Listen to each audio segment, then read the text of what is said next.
When sodium reacts with chlorine, we get sodium chloride or NaCl. But how are things happening at an atomic level? Well, that's exactly what we are going to find out in this video. We will learn how metals react with nonmetals and what are ionic bonds and how are they formed. Well, before we start learning about these, we will have to remember a few things. First, how are electrons arranged in an atom? Basically, the electronic configuration of an atom. And second, what's so special about noble gases? Now you might be wondering, Ram, why noble gases? So see, noble gases are inert in nature. They do not take part in any chemical reaction. So we want to understand what makes them so special. Maybe from there we can understand why other elements want to react. So let's begin. So here I have taken neon, which is a noble gas. Its atomic number is 10. This means that neon will have 10 protons in its nucleus. And since this is a neutral atom of neon, it will also have 10 electrons going around the nucleus. Now see, these electrons, they will not be going around the nucleus in a random fashion. Instead, they will be going around in fixed regions called shell. Now, there could be many shells, 1, 2, 3, 4, and we saw that these shells are given special names, KLMN. And if you're wondering why these weird names, then don't worry about them right now. There is some historical reason and we'll talk about them in a future video. Let's now see how 10 electrons go around in these shells. So the first shell, the one that is the closest to the nucleus, also called the K shell, it has a maximum capacity of 2 electrons. That means only 2 electrons can be over here. Okay? So out of the 10 electrons, 2 occupy the K shell, meaning 10 minus 2, we have 8 electrons remaining. Now the second shell or the L shell, it has a maximum capacity of 8 electrons. That means all the 8 electrons, they will occupy the L shell. So here we have 2 electrons in the K shell and 8 electrons in the L shell. And this is how the 10 electrons of neon go around its nucleus. So one thing to notice over here is that the outermost shell of neon, or the valence shell, outermost shell is also called as valence shell, has 8 electrons in it. Okay? Now with this, let's look at example of one more noble gas. Argon. Its atomic number is 18. Now this means that there will be 18 protons in the nucleus of argon. And since we have taken a neutral atom of argon, we will have 18 electrons going around the nucleus. Now let's see how these electrons go around in shells. So in the first shell or the K shell, we can have a maximum of 2 electrons. So there you go. In the second shell, you can have a maximum of 8 electrons. So far we have 2 plus 8, 10 electrons. 18 minus 10, that leaves us with 8 electrons. Okay, so in the third shell, all our 8 electrons will be accommodated. And over here you can notice that even in argon's outermost shell or the valence shell, we have 8 electrons. In fact, all noble gases except helium have 8 electrons in their outermost shell. Now this made us think, is it because of this special arrangement of electrons that our noble gases are inert in nature? And yes, this came out to be somewhat true. We noticed that other elements were participating in reactions. They were losing, gaining or sharing electrons just to be able to attain 8 electrons in their valence shell or outermost shell. Now seeing this, we gave this phenomena a name.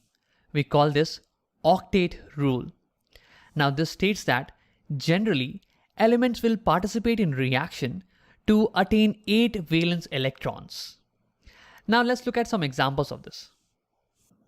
So here I have sodium and its atomic number is 11. That means sodium will have 11 protons in its nucleus and 11 electrons going around it. Now let's see how these electrons go around in shells. So in the first shell or the K shell, there can be a maximum of only 2 electrons.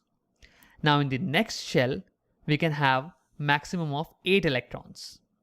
So far we have 2 plus 8, 10 electrons, but sodium has 11. That means one more electron is pending. This electron will go to the next shell. Here, this is our 11th electron. So over here you can notice that sodium's outermost shell or the valence shell has only one electron. That means its octet is not complete. Now how can sodium complete its octet? Now one option is that sodium gains 7 more electrons. So 7 plus 1, 8. That means sodium's octet will be complete. But see, this is not possible. Because see, electrons go around the nucleus because they are attracted by the protons in the nucleus. But if you increase the number of electrons by a lot compared to the protons, they will not feel equal amount of attraction, and that's why they will fly off. So that's why this is not a good option. What can happen is that sodium will lose the one electron in the valence shell. And now sodium's outermost shell will be this, the second shell, the L shell. And you can notice that this already has 8 electrons. So by losing one electron, sodium gets a complete octet. So when sodium participates in a reaction, it prefers to give away this extra electron to complete its octet. So sodium prefers to give one electron. Now let's look at chlorine. So chlorine's atomic number is 17, meaning it has 17 protons and 17 electrons going around it. Now let's see in which shell how many electrons are there. In the first shell, there could be a maximum of 2 electrons. In the second, we can have a maximum of 8. So we have 2 plus 8, 10 electrons. 17 minus 10, meaning 7 are remaining. So 7 electrons, they will occupy the outermost shell over here. So here also, chlorine's octet is not complete because in the outermost shell or in the valence shell, we have only 7 electrons. We need one more electron for chlorine's octet to be complete. So chlorine will need one electron. Chlorine will accept one electron. So sodium and chlorine, they seem to be made for each other. Sodium wants to get rid of one electron and have a complete octet, whereas chlorine wants to accept one electron and have a complete octet. And that's exactly how they react. But see, there are a few more things that happen. Over here, sodium was a neutral atom in the starting. It had 11 protons and 11 electrons, equal number of positive and negative charges. But when sodium loses one electron, now sodium has 11 protons, but it has only 10 electrons left. That means sodium has one extra proton, meaning one extra positive charge. So over here we now get sodium plus ion. Now since over here chlorine is getting an extra electron, chlorine will become chlorine minus ion. Chlorine will get a negative charge. And we also know that opposite charges, they attract each other. And that's why there will be a strong electrostatic attraction between Na plus and Cl minus ions. And because of this, both the ions stick together. And that's how we get NaCl. Now one last thing. The compounds that are formed in such a way are called ionic compounds. Due to the transfer of electrons between a metal and a non-metal, ions are getting formed, positively charged ions and negatively charged ions. And these ions attract each other, and that's when the compound gets formed.